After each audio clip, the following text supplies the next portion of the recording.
어떤 구두장이가 아내와 아이들을 데리고 한 농부의 집에 새들어 살았다. 그는 집도 땅도 없이 구두 수선하는 일을 해서 하루하루 먹고 살았다. 품삯은 얼마 되지 않는데 빵값은 비싸다 보니 버는 돈이 몽땅 먹는 데 들어갔다. 구두장이 부부는 외투 한 벌을 나누어 입으면서 겨울을 났지만 그마저도 더 낡아 더는 입을 수 없게 되었다. 그래서 구두장이는 새 외투를 만들 양가죽을 사려고 2년째 벼르고 있었다. 가을쯤이 되니 어느 정도 돈이 모였다. 아내 장롱에 넣어둔 돈이 3루블쯤 되었고 마을 농부들에게 받아야 할 돈도 5루블 20코페이카 정도 있었다. 어느 날 아침 구두장이는 외투를 마련하러 마을에 갈 채비를 했다.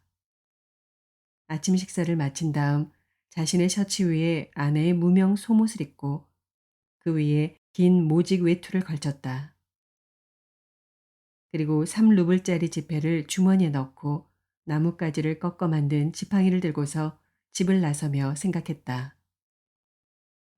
농부들에게 5루블을 받고 거기에 지금 있는 3루블을 합해서 외투 만들 양가죽을 사야지.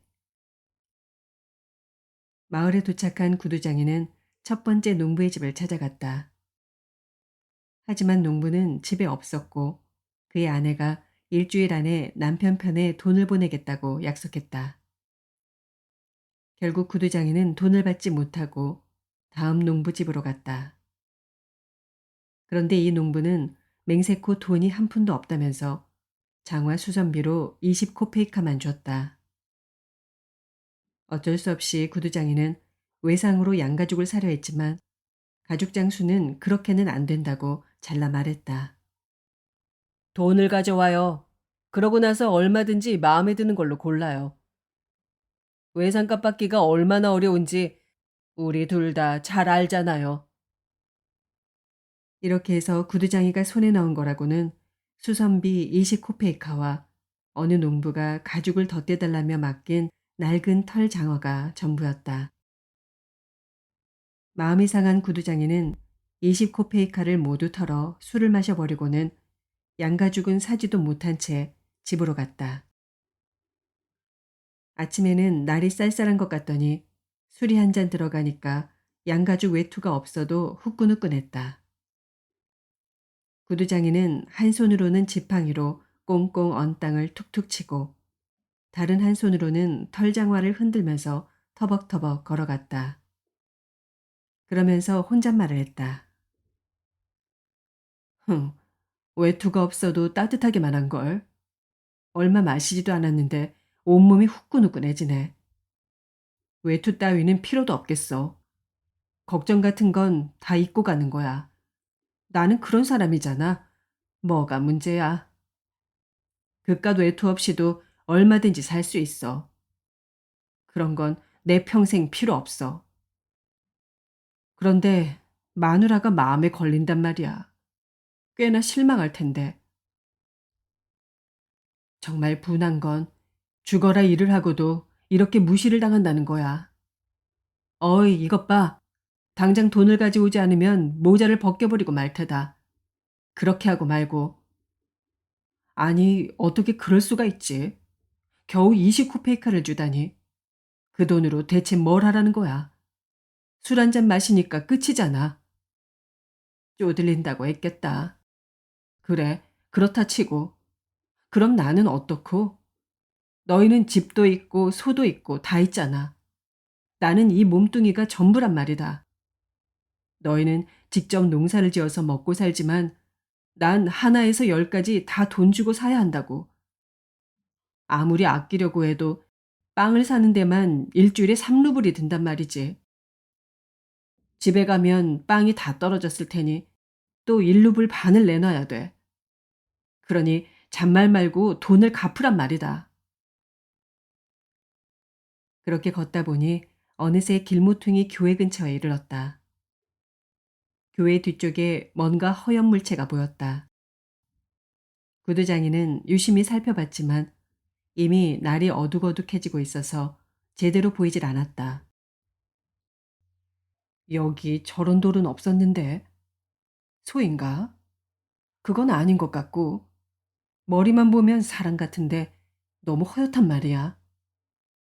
그것도 그렇고, 사람이 이런 데 왜 있겠어? 구두장이는 좀 더 가까이 가보았다. 그제야 물체가 똑똑해 보였다.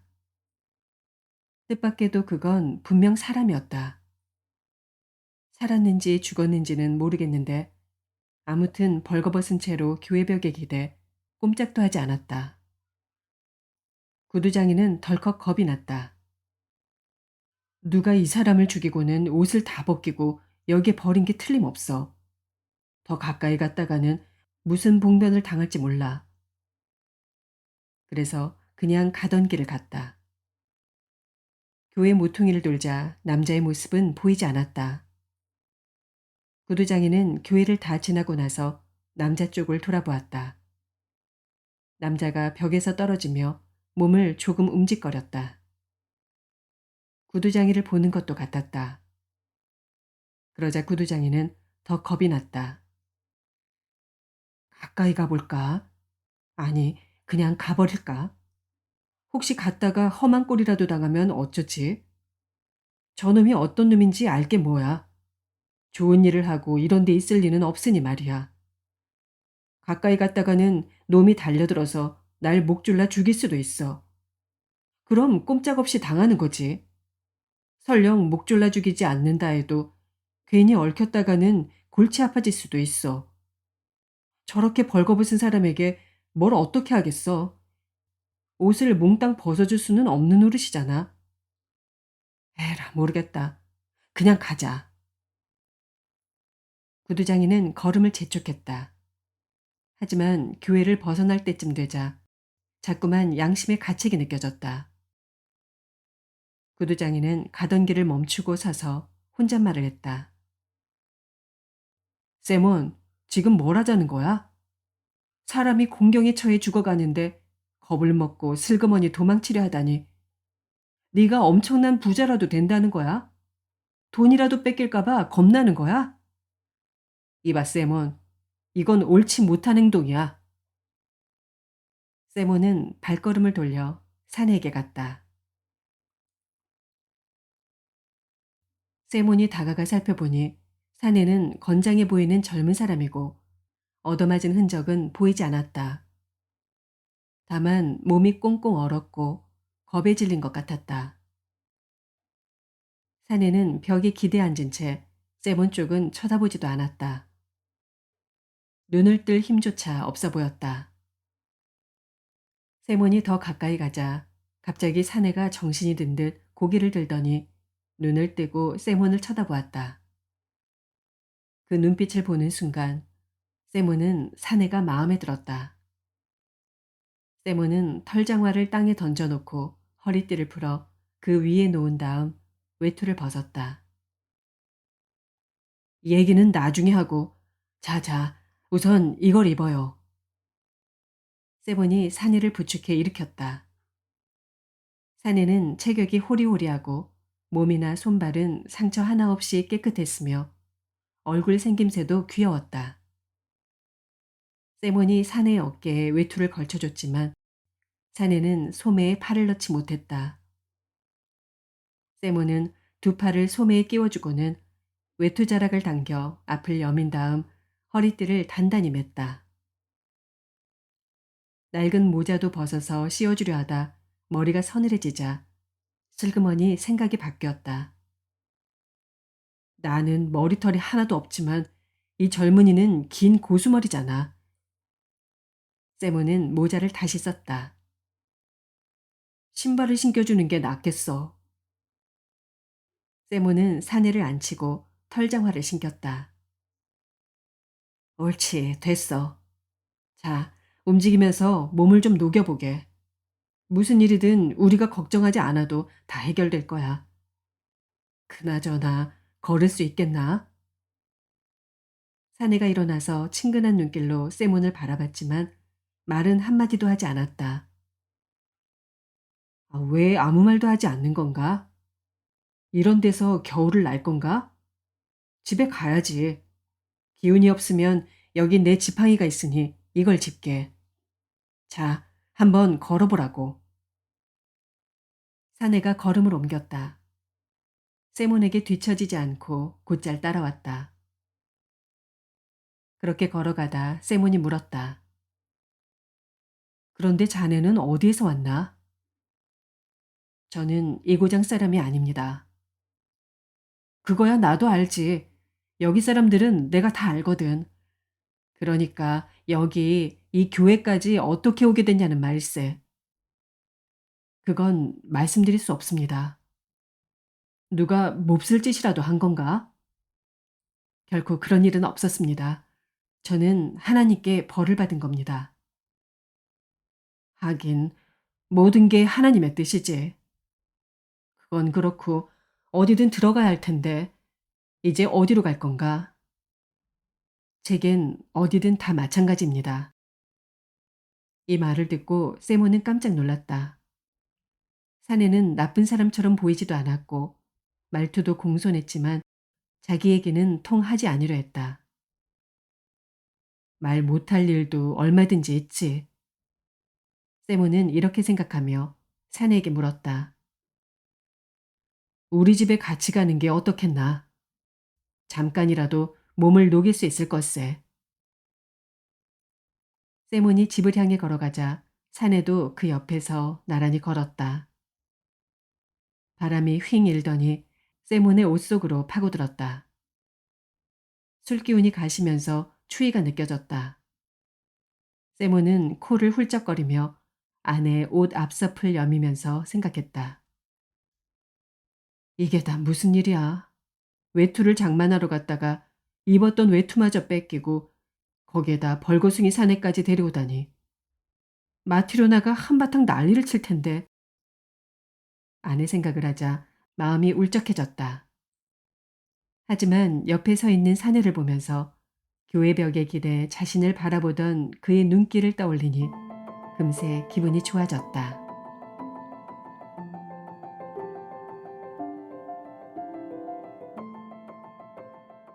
세몬의 아내는 일찌감치 집안일을 끝내놓았다.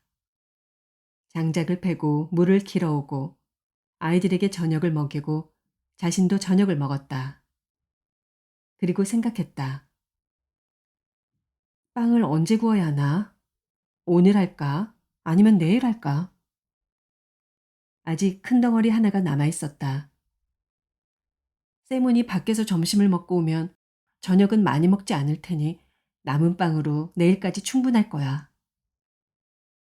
마티로나는 빵을 이리저리 돌려보았다. 아, 오늘은 빵을 굽지 말아야겠다. 밀가루도 얼마 안 남았잖아. 이걸로 금요일까지 버텨야 돼. 마티로나는 빵을 한쪽으로 치워놓고 식탁에 앉아 남편의 셔츠를 기웠다. 바느질을 하면서 남편이 어떤 양가죽을 사올까 생각했다.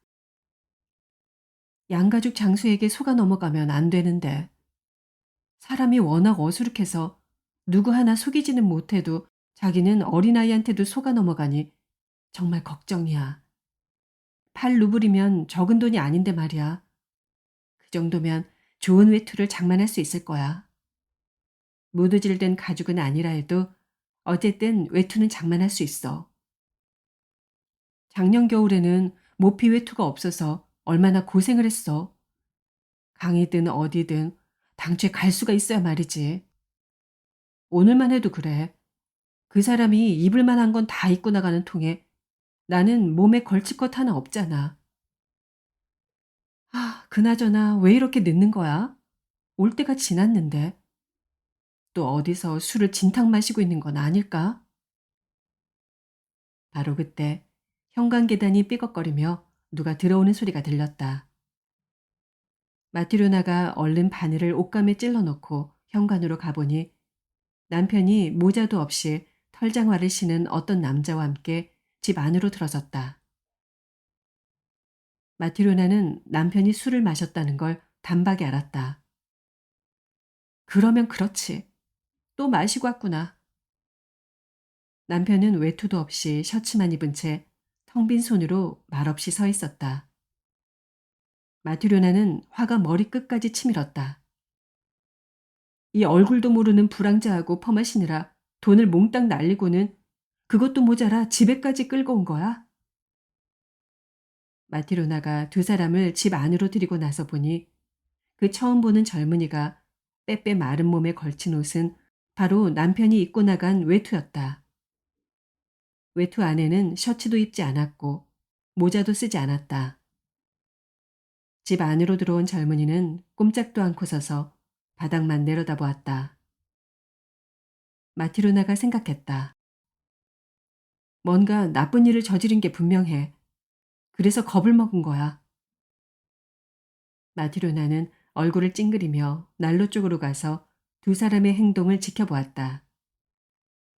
세몬이 아무 일도 없다는 듯 모자를 벗고 의자에 앉으며 말했다. 여보, 어서 저녁 차려야지. 마티로나는 무슨 말인가를 웅얼거리며 난로 옆에서 꼼짝도 하지 않았다. 두 사람을 번갈아 보면서 고개만 절레절레 흔들었다. 세모는 아내가 화가 나서 그런다는 걸 알았지만 모른 척하고 사내의 손을 잡고 말했다. 자, 안 깨나. 저녁 먹어야지. 사내가 의자에 앉았다. 아직 저녁 준비가 안 된 거요? 마티로나가 화를 버럭 내며 대꾸했다. 저녁을 하긴 했지만 당신 먹으라고 한 건 아니에요. 이제 보니 술만 마신 게 아니라 양심도 같이 마셨나 보군요. 아, 외투를 마련하러 간 사람이 입고 있던 외투까지 빼앗기고 거기다 웬 불황자까지 데리고 오다니. 당신네 같은 주정뱅이들한테 줄 저녁은 없어요. 마티로나, 잘 알지도 못하면서 함부로 말하지 말아요. 먼저 이 사람이 누군지 물어나 보고. 말해봐요. 돈은 어디에 쓴 거예요? 세몬이 주머니를 뒤적거리더니 돈을 꺼내 식탁에 놓았다. 여기 있어. 트리포노프에게서는 돈을 못 받았어. 내일은 꼭 주겠다는군. 이 말에 마티로나는 더 화가 치밀었다. 외투는 사지도 못하고 하나밖에 없는 외투는 웬 벌거숭이에게 입혀서 집으로 데려오다니. 마티로나는 돈을 집어 안 보이는 곳에 두면서 말했다. 저녁은 없어요. 주정뱅이하고 벌거숭이한테까지 줄 저녁은 없다고요. 어허, 마티로나, 말 좀 조심해요.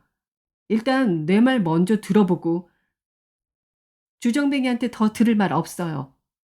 그래서 당신 같은 술주정뱅이하고는 결혼하는 게 아니었는데 엄마가 내게 주신 옷감도 당신은 술값으로 날렸죠. 이제 외투 마련할 돈까지 술값으로 날렸군요. 세모는 술값으로 쓴 돈은 이시코페이카뿐이라고 설명하고 싶었다. 그리고 사내를 어디서 만났는지도 설명하고 싶었다. 하지만 마티로나는 도무지 말할 틈을 주지 않았다. 쉴 새 없이 말을 쏟아내면서 10년 전 일까지 죄다 들춰냈다. 그러더니 급기야 세몬에게 달려들어 옷소매를 움켜잡았다. 내 옷 내놔요. 딱 하나 남은 옷을 빼서 입다니. 어서 이리 내요. 이 곰보딱지 못난 인간아. 어디서 흠씬 두들겨 맞기라도 했으면. 세몬이 옷을 벗으면서 남은 한쪽 팔을 미처 다 빼기도 전에 마티로나가 옷을 획 잡아당겼다. 그 바람에 솔기가 뜯어졌다. 마티로나는 옷을 잡아채 머리에 뒤집어 쓰고 문 쪽으로 갔다. 그대로 밖으로 나가려다가 걸음을 멈췄다. 화를 잠시 누르고 일단 저 사내가 누구인지 알아봐야겠다는 생각이 들었다. 마티로나가 그 자리에 서서 남편에게 말했다. 좋은 사람이라면 벌거숭이로 있었을 리가 없잖아요. 이 사람은 셔츠 한 장 안 걸치고 있었어요. 당신이 나쁜 짓을 한 게 아니라면 이 사람을 어디에서 데려왔는지 말 못할 이유가 없잖아요. 아, 그 얘기를 하려던 참이었어. 교회를 지나는데 이 사람이 벌거벗은 몸으로 꽝꽝 얼어붙은 채 있더군. 이런 날씨에 그렇게 벌거벗고 있다니. 하나님이 나를 이 사람에게 보내신 게 틀림없어. 그렇지 않았다면 이 사람은 죽고 말았을 거요. 그러니 내가 달리 어떻게 할 수 있었겠소? 살다 보면 누구도 그런 일을 당할 수 있는 것 아니겠소? 그래서 외투를 입혀 집으로 데려왔지. 여보, 그렇게 화만 내지 말고 진정해요. 그건 죄를 짓는 일이야. 사람은 누구나 언젠가는 죽는다는 걸 생각해야지. 마티로나는 또 한바탕 욕지거리를 퍼부으려다가 낯선 젊은이를 보고는 입을 다물었다. 사내는 의자 끄트머리에 앉아 꼼짝도 하지 않았다. 두 손은 무릎 위에 올려놓고 고개를 푹 숙이고 두 눈은 꼭 감고 고통스러운 듯 얼굴을 찡그렸다. 마티로나가 잠자코 있자 세몬이 말했다. 마티로나, 당신 마음엔 하나님이 없단 말이오. 이 말을 듣고 다시 한번 사내를 보는 순간 마티로나는 마음이 스르르 풀렸다. 그래서 발길을 돌려 난로 쪽으로 가서 저녁을 차렸다. 식탁에 컵을 놓고 크바스를 따랐다. 마지막 남은 빵도 내놓고 나이프와 스푼까지 놓고 말했다. 어서 먹어요. 세몬이 사내를 식탁으로 데려왔다. 안 깨나 젊은이. 세몬은 빵을 잘게 자른 다음 사내와 함께 저녁을 먹었다. 마트로나는 식탁 한쪽 구석에서 턱을 꿰고 앉아 낯선 사내를 바라보았다. 차츰 그 사내가 가여워지면서 잘해주고 싶다는 생각이 들었다. 그 순간 사내가 얼굴을 환하게 빛내면서 찡그렸던 눈썹을 펴고 눈을 들어 마티로나를 보며 미소를 지었다. 두 사람이 식사를 끝내자 마티로나는 식탁을 치우고 나서 사내에게 이것저것 물었다. 그런데 대체 어디에서 왔어요? 저는 이 고장 사람이 아닙니다. 어떻게 길에 쓰러져 있었던 거예요? 그건 얘기할 수 없습니다. 강도라도 만난 건가요? 하나님의 벌을 받은 겁니다.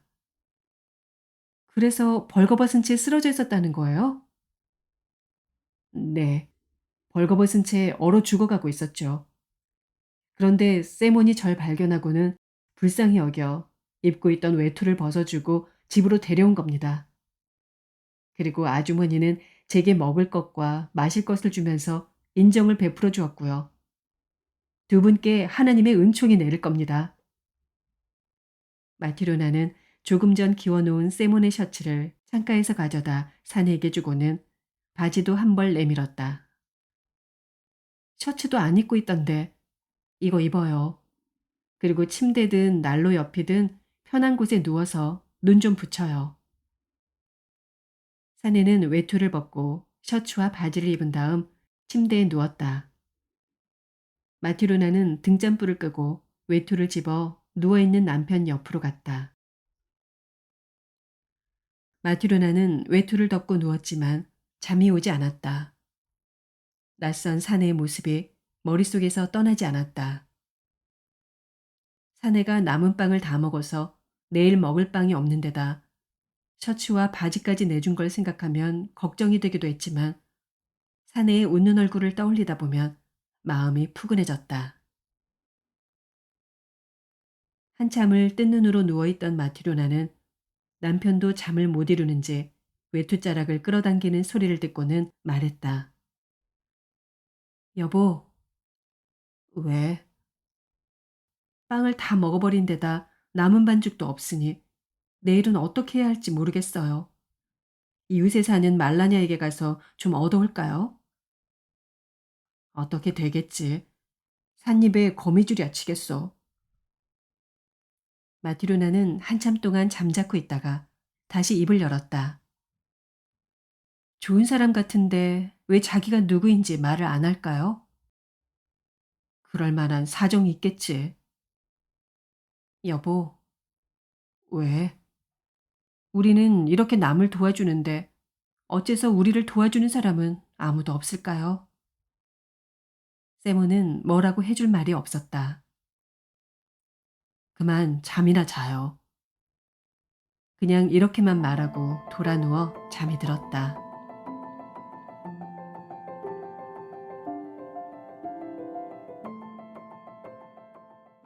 이튿날 아침 세몬이 눈을 떠보니 아이들은 아직 자고 있었고 아내는 이웃집에 빵을 얻으러 가고 없었다.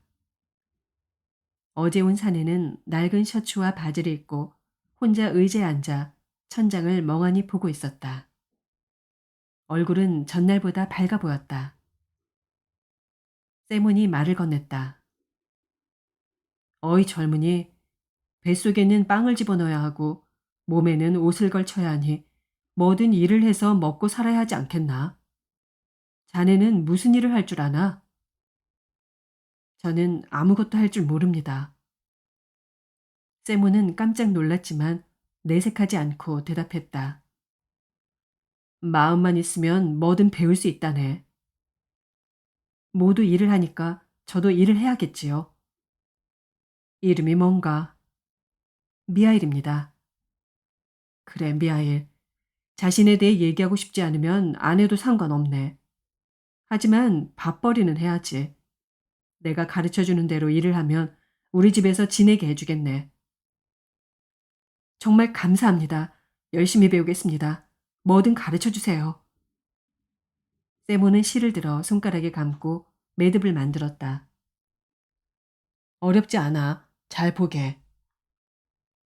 미하일은 세몬의 손동작을 유심히 들여다보더니 자신도 실을 손가락에 감아 세몬과 똑같이 매듭을 만들었다. 다음에는 실을 삶는 방법을 가르쳐줬는데 미하일은 그것도 금세 따라했다. 굵고 뻣뻣한 실을 바늘에 꿰어 깁는 법도 금세 배웠다. 미하일은 뭐든 빨리 배웠고 사흘째가 되자 평생 구두수선을 하며 살아온 사람처럼 능숙하게 일했다. 쉴 새 없이 일하면서도 음식은 조금밖에 먹지 않았다. 일을 안 할 때는 말없이 앉아 천장만 바라보았다. 좀처럼 밖에 나가지도 않았고 쓸데없는 말은 하지 않았으며 농담을 하거나 웃는 법도 없었다. 미하일이 웃는 모습을 본 것은 세몬의 집에 처음 온 날 마트로나가 저녁을 차려줬을 때 딱 한 번뿐이었다. 하루하루가 지나 일주일이 되고 어느덧 1년이라는 세월이 흘렀다. 미하일은 여전히 세몬의 집에 살면서 일을 했다.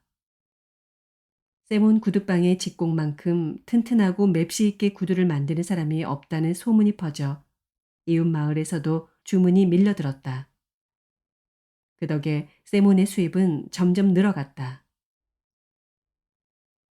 어느 겨울날 세몬과 미하일이 함께 앉아 일을 하는데 말 새 필이 끄는 마차가 요란하게 방울소리를 내며 구두방 앞에 와서 섰다. 창밖을 내다보니 젊은 마부가 마부석에서 풀쩍 뛰어내렸다. 그가 마차 문을 열자 모피 외투를 걸친 신사가 내려 세몬의 집으로 걸어왔다. 마티로나가 얼른 뛰어나가 문을 활짝 열었다. 신사는 허리를 구부리고 집 안으로 들어오더니 허리를 쭉 폈는데 머리가 천장에 거의 닿을 정도였고 몸집도 방 안을 꽉 채울 만큼 컸다. 세몬이 일어서서 인사를 하고는 놀란 표정으로 신사를 쳐다보았다. 지금껏 이렇게 몸집이 큰 사람은 본 적이 없었다. 세몬은 마른 체격이었고 미하일도 호리호리했으며 마트로나 역시 마른 잎사귀처럼 여유였는데 이 신사는 꼭 다른 나라에서 온 사람처럼 얼굴이 불그레하고 윤기가 흘렀으며 목은 황소처럼 굵고 온몸이 무쇠로 만들어진 것 같았다.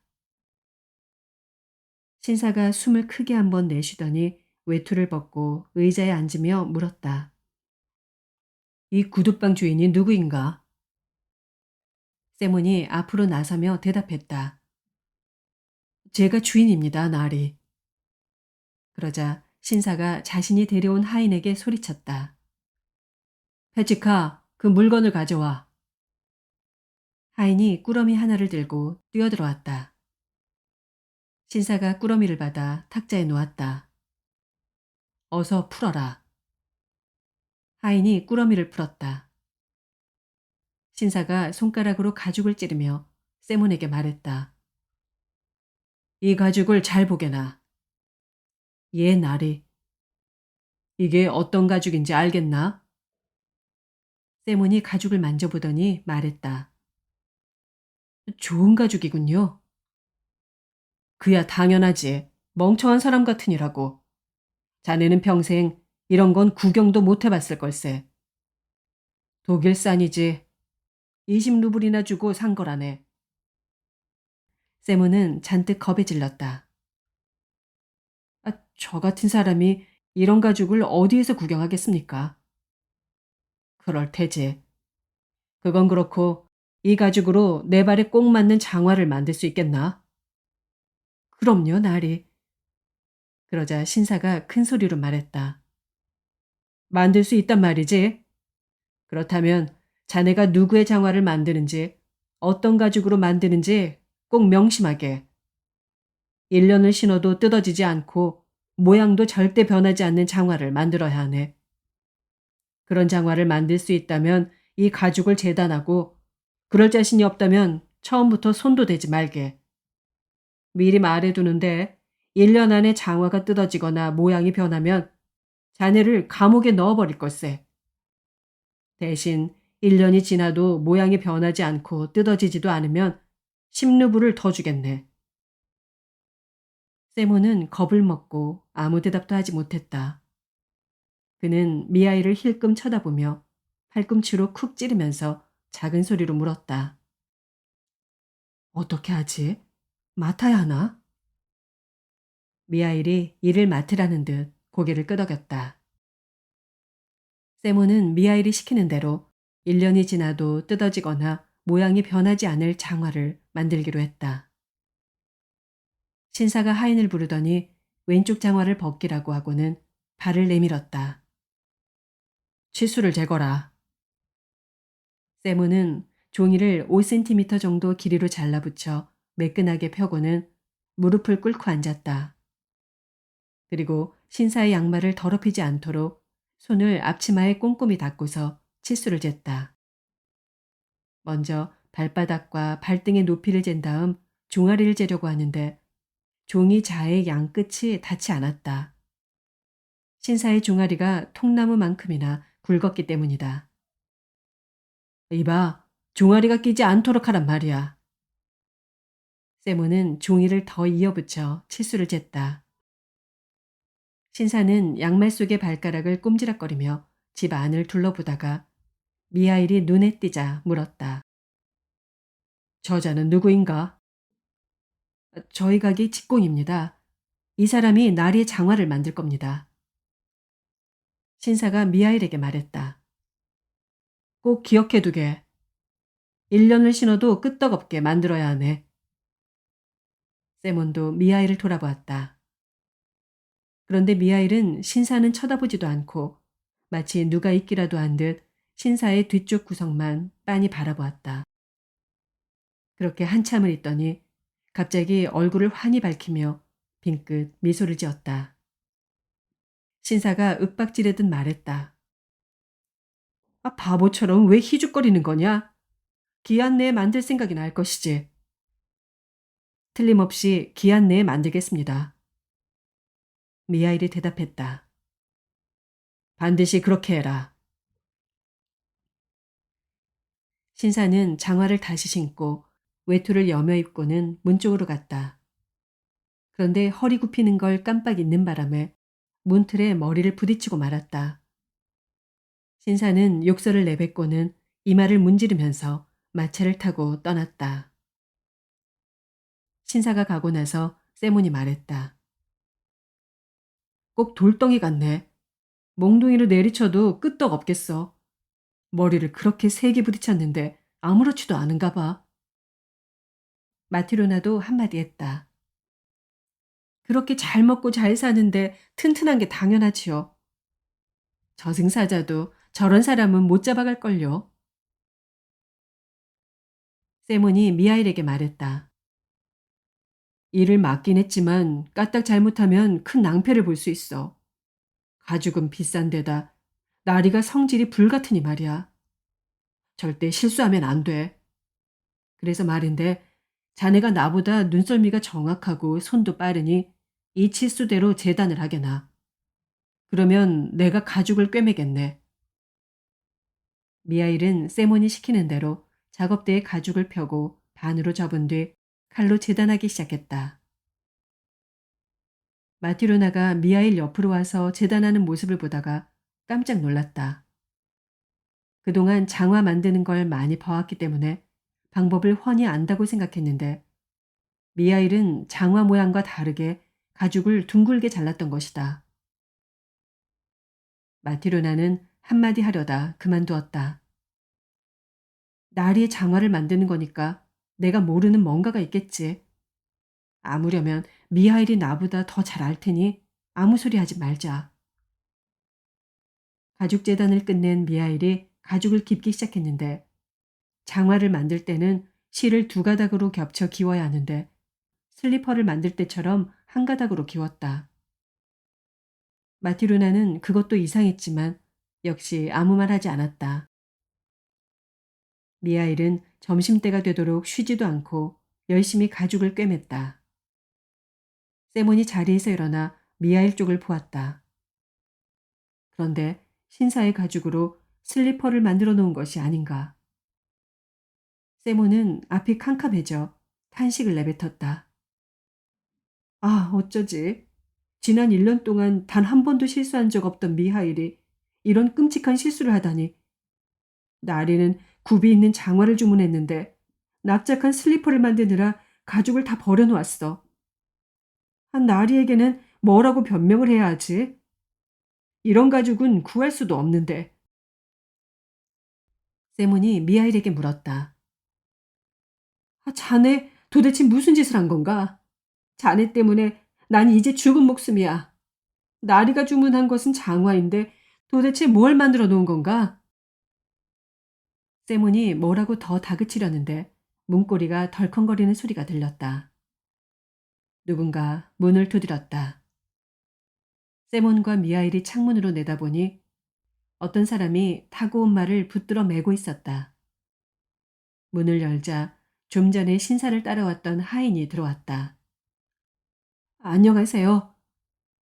어서 오세요. 그런데 무슨 일로 온 건가요? 아까 주문한 장화 때문에 마님 심부름을 왔습니다. 장화 때문에요? 네, 그래요. 이제 장화가 필요 없게 됐습니다. 나리가 돌아가셨거든요. 뭐라고요?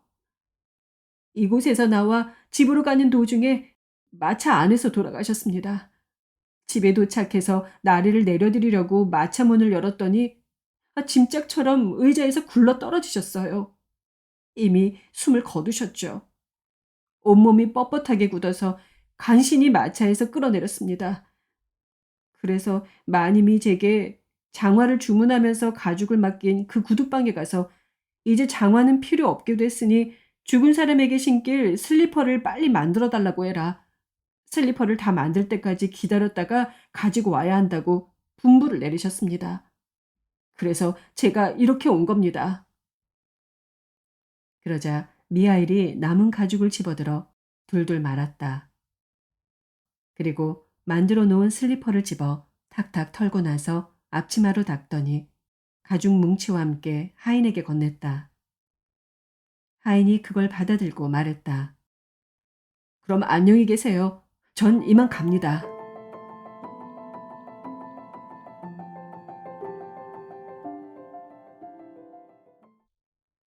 세월이 흘렀고 미하일이 세몬 집에 온 지도 어느덧 6년이 되었다. 미하일은 여전히 변함이 없었다. 어딜 가는 법도 없고 쓸데없는 말은 한마디도 하지 않았다. 그 세월 동안 웃은 거라곤 마티루나가 저녁을 차려줬을 때와 신사가 찾아왔을 때 딱 두 번뿐이었다. 세몬은 미하일이 더할 나위 없이 마음에 들었다. 이제는 어디에서 왔는지 묻지도 않았고 그저 미하일이 떠나버리지는 않을까 그것만 걱정했다. 온 가족이 집에 모여있던 어느 날이었다. 마티로나는 난로에 냄비를 올려놓았다. 아이들은 의자 사이를 뛰어다니며 창밖을 내다보았다. 세모는 창가에서 구두를 꿰매고 있었고 미하일은 다른 쪽 창가에서 구두 뒤축을 붙이고 있었다. 그때 아이 하나가 의자를 넘어 미하일에게 뛰어오더니 그의 어깨에 매달려서 창밖을 가리켰다. 아저씨, 저기 좀 봐요. 어떤 아주머니가 여자아이들 데리고 우리 집 쪽으로 와요. 그런데 여자아이 하나는 절름발이에요. 아이 말을 듣고 미하일이 하던 일을 멈추고 창문으로 고개를 돌려 거리를 내다보았다. 세모는 깜짝 놀랐다. 이제까지 한 번도 밖을 내다본 적 없던 미하일이 지금은 창문에 얼굴을 대고 무언가를 뚫어져라 보고 있었기 때문이다. 세몬도 밖을 내다보았다. 말쑥하게 차려입은 부인이 모피 외투를 입고 털목도리를 두른 여자아이 둘의 손을 잡고 정말 그의 집 쪽으로 오고 있었다. 여자아이들은 구분이 안 될 정도로 닮았는데 다만 한 아이가 왼쪽 다리를 절었다. 부인은 현관 계단을 올라와 문을 더듬더니 문고리를 당겼다. 그리고 문이 열리자 아이들을 앞세우고 들어왔다. 안녕하세요. 어서 오세요. 어떻게 오셨나요? 부인이 의자에 앉았다. 두 여자아이는 낯선 사람들이 불편한지 부인 무릎에 꼭 달라붙어 떨어지지 않았다. 이 아이들이 봄의 신을 가죽 구두를 맞추고 싶어요. 그러시군요. 이렇게 어린아이들의 구두는 만들어 본 적이 없지만 뭐 문제 없습니다. 장식을 붙이거나 천을 대어 접는 것도 할 수 있고요. 여기 있는 미하일이 워낙 솜씨가 좋거든요. 세몬이 미하일을 돌아보니 미하일은 일손을 놓은 채 앉아 여자아이들에게서 눈을 떼지 못하고 있었다. 세몬은 그런 미하일의 모습이 놀랍기만 했다. 세몬이 보기에도 아이들이 정말 예쁘긴 했다. 눈동자가 까맣고 발그레한 두 뺨은 포동포동했으며 모피 외투와 목도리도 고급스러웠다. 그렇지만 미하일이 마치 예전부터 알던 사람처럼 아이들을 쳐다보는 건 아무래도 좀 이상했다. 세모는 의아해하면서도 부인과 가격을 흥정했다. 값을 정하고 나서는 치수젤 준비를 했다. 부인이 절름발이 아이를 무릎에 앉히고 말했다. 이 아이 발에 맞춰 두 사람 치수를 재주세요. 불편한 발을 재서 한 짝을 만들고 성한 발 치수로 세 짝을 만들어 주세요.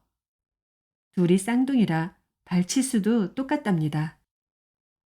세모는 치수를 재고 나서 절름발이 아이를 가리키며 물었다. 이 아이는 어쩌다 이렇게 됐나요? 정말 예쁜 아이인데 말이에요. 태어날 때부터 이랬나요? 아니에요. 제 엄마에게 다리를 짓눌렸어요. 그때 마티로나가 끼어들었다. 이 부인은 누구인지, 아이들 엄마는 누구인지 궁금해서 그냥 있을 수가 없었다. 그럼 부인은 이 아이들 엄마가 아닌가요? 그래요. 난 아이들 엄마도 친척도 아니에요. 피 한 방울 안 섞인 남이지만 제 딸로 삼아 키우고 있어요. 친자식이 아닌데도 아이들을 정말 예뻐하시네요. 어떻게 예뻐하지 않을 수 있겠어요? 두 아이 모두 내 젖을 먹여 키웠는걸요. 나도 아이가 하나 있었지만 하나님이 데려가셨어요. 그 아이는 그렇게 가엾다는 생각이 들지 않는데 이 아이들은 정말 가여워요. 그럼 아이들 엄마는 대체 누구인가요? 부인이 그간의 얘기를 들려주었다. 6년 전 이 아이들은 며칠 사이에 부모를 차례로 잃었어요. 아버지는 화요일에, 엄마는 금요일에 세상을 떠났거든요. 아버지는 아이들이 태어나기 사흘 전에 세상을 떠났고 엄마는 아이들이 태어나던 날 눈을 감았어요. 그 당시 나는 남편과 농사를 지면서 살고 있었고 아이들 부모와는 가까운 이웃간이었어요.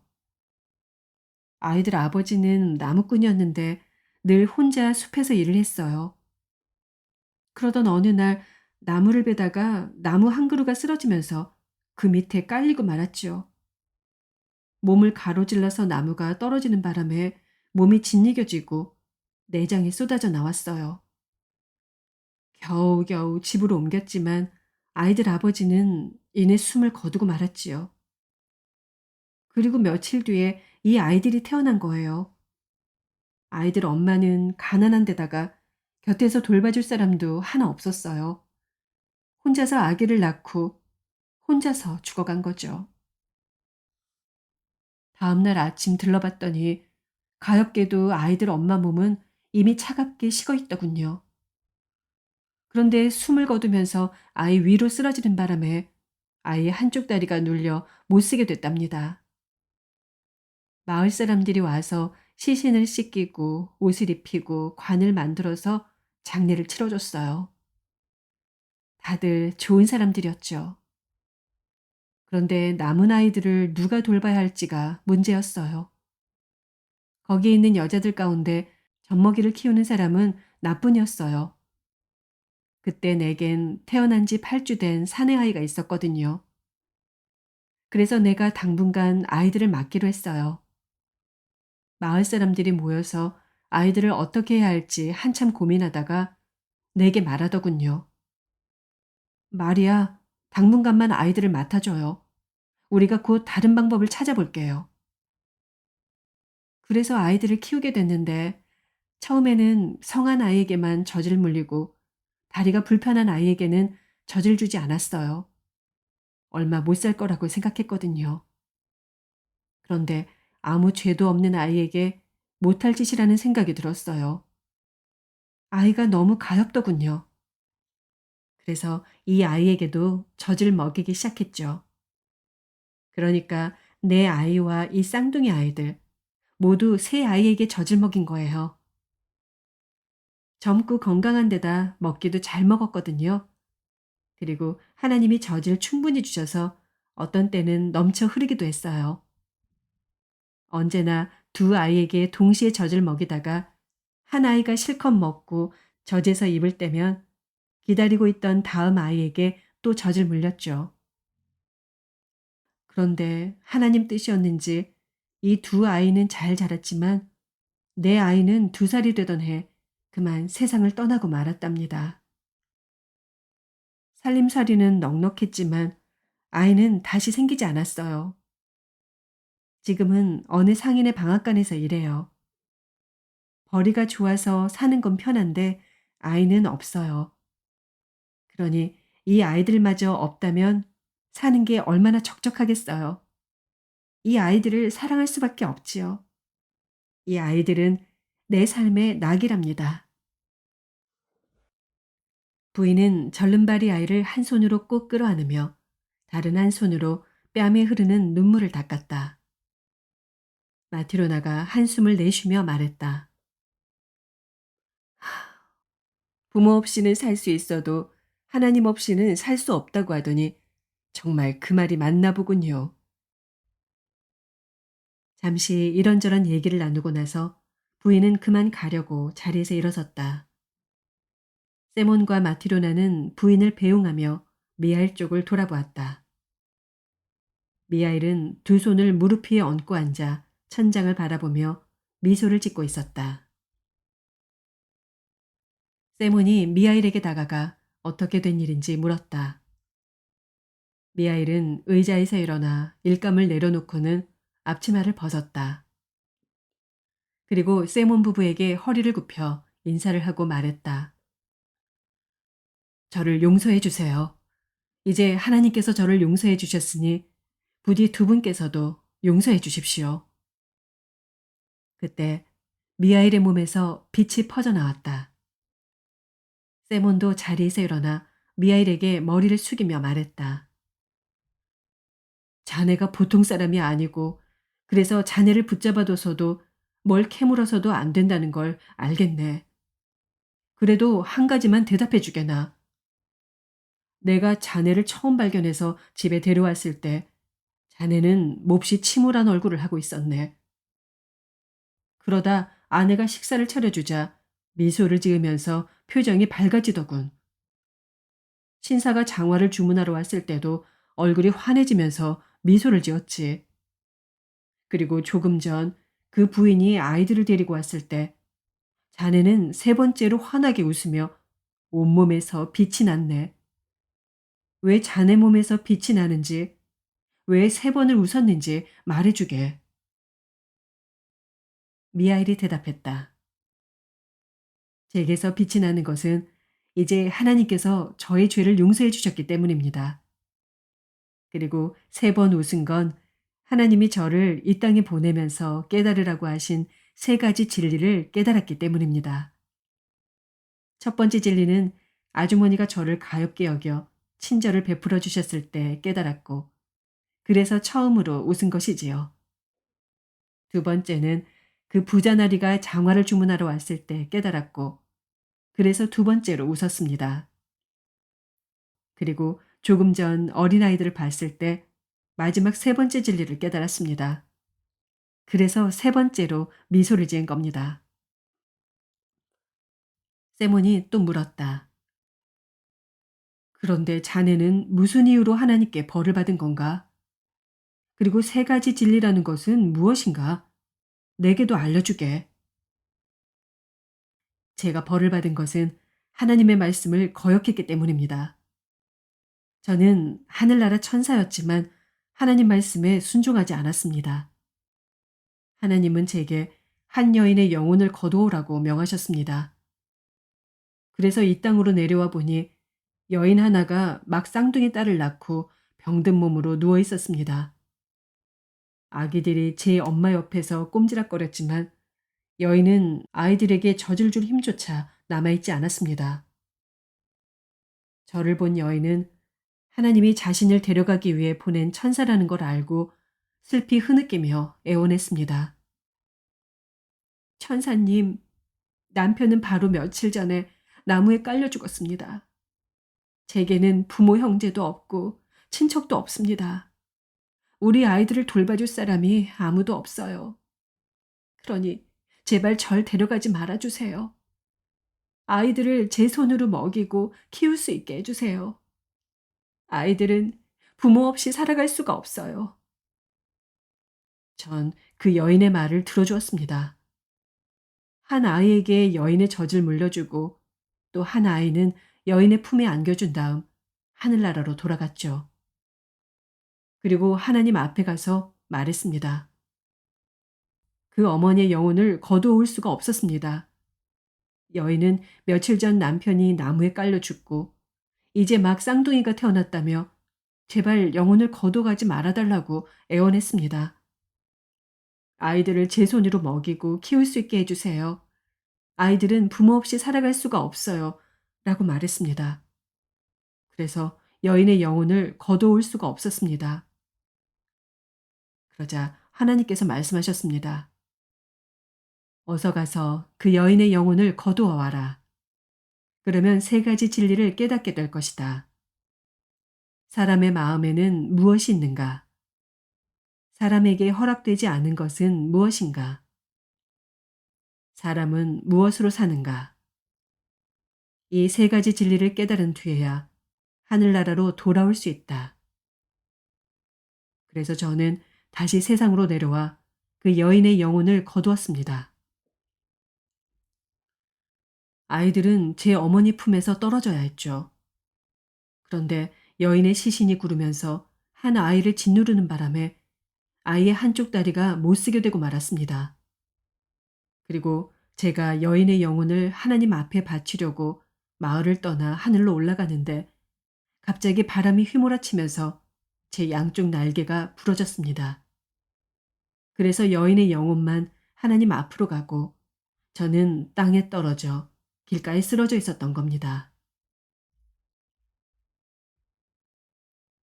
세몬과 마티로나는 자신들이 먹이고 입히고 함께 지내온 사람이 누구였는지 그제야 알고 놀라움과 기쁨의 눈물을 흘렸다.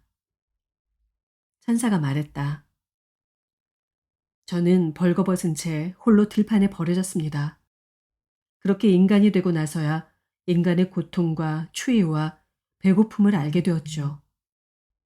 배가 몹시 고팠고 몸은 꽁꽁 얼어붙었지만 어떻게 해야 할지 알지 못했습니다. 그때 그 근처에 하나님의 교회가 있는 걸 보고는 몸을 좀 피하고 싶어 그곳으로 갔지요. 하지만 문이 잠겨서 들어갈 수가 없었습니다. 그래서 바람이라도 피하려고 교회 뒤쪽에 앉아 있었던 겁니다. 날이 어두워졌고 배고픔과 추위는 견디기 힘들 만큼 심해졌습니다. 바로 그때 사람 발자국 소리가 들렸습니다. 어떤 남자가 손에 장화를 들고서 혼잣말을 중얼거리며 걸어오더군요. 인간이 된 뒤 처음으로 언젠가 죽을 운명인 사람의 얼굴을 보았습니다. 그 얼굴이 너무나 무서워서 고개를 돌려버렸습니다. 남자가 중얼거리는 말을 들어보니 추운 겨울에 뭘 입고 살아야 할지, 어떻게 처자식을 먹여 살려야 할지 걱정하더군요. 그래서 생각했죠. 내가 추위와 배고픔으로 죽어가지만 자신과 아내가 입을 외투와 가족이 먹을 빵 걱정만 하는 사람이 날 도와줄 리는 없어. 그는 저를 보더니 얼굴을 찡그리면서 아까보다 더 무서운 표정을 지으며 제 옆을 지나쳤습니다. 신락 같은 희망마저 사라진 느낌이었습니다. 그런데 그 순간 남자가 되돌아오는 겁니다. 고개를 들어 그의 얼굴을 봤는데 좀 전에 그 사람이 아닌 것 같았습니다. 아까까지만 해도 죽음의 그림자가 어려있던 얼굴에 생기가 도는 겁니다. 전 그 사람에게서 하나님 모습을 보았습니다. 남자는 제게 다가와 옷을 입혀주고 자기 집으로 데려갔습니다. 집에 도착하자 한 여인이 우리에게 불만을 쏟아놓기 시작했습니다. 여자는 남자보다 더 무시무시한 표정을 짓더군요. 그 입에서 죽음의 기운이 퍼져나왔습니다. 죽음의 기운이 내뿜는 도끼 때문에 숨도 제대로 쉴 수가 없었습니다. 여자는 저를 추운 밖으로 내쫓으려고 했습니다. 하지만 만일 그렇게 한다면 여자는 죽고 말 거라는 걸 저는 알았습니다.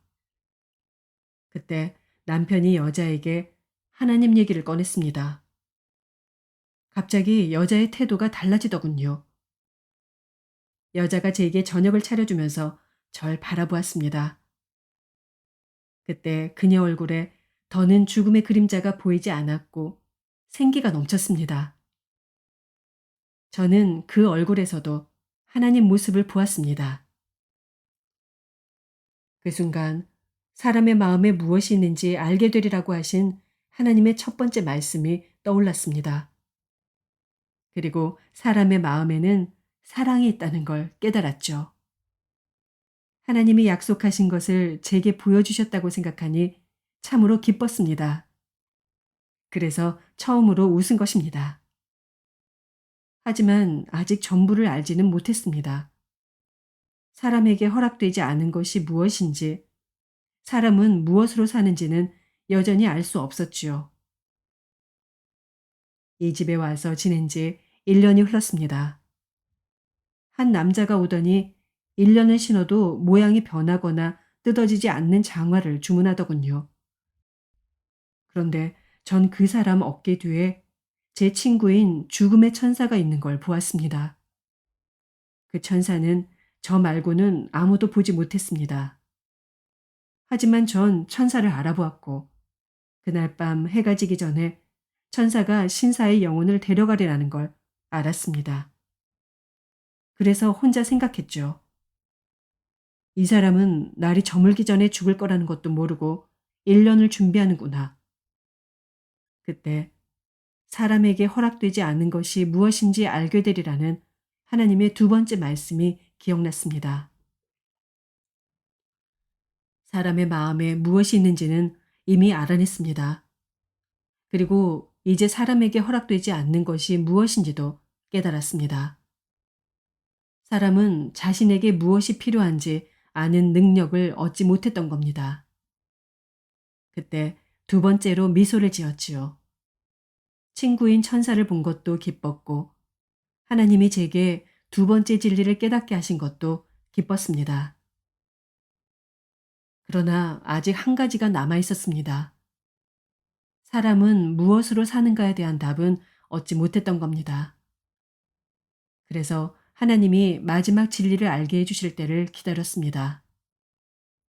그렇게 6년이 흘렀고 오늘 어느 부인이 쌍둥이 여자아이들을 데리고 이곳에 왔습니다.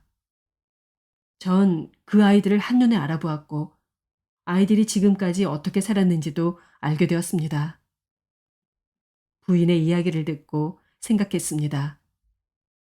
그 어머니가 아이들을 위해 살려달라고 애원했을 때 난 부모 없이 아이들은 살아갈 수 없다고 생각하고 그 말을 들어주었지. 하지만 피 한 방울 안 섞인 남이 자기 젖을 물려 아이들을 이렇게 키웠구나. 부인이 자신이 낳지도 않은 아이들을 가엾이 여기며 눈물을 흘렸을 때 저는 그 부인에게서 살아계신 하나님을 보았고 사람은 무엇으로 사는지 깨달았습니다.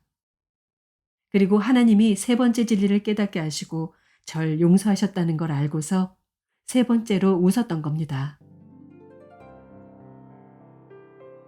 천사에게서 옷이 벗겨지면서 빛이 온몸을 감싸 제대로 쳐다볼 수가 없었다.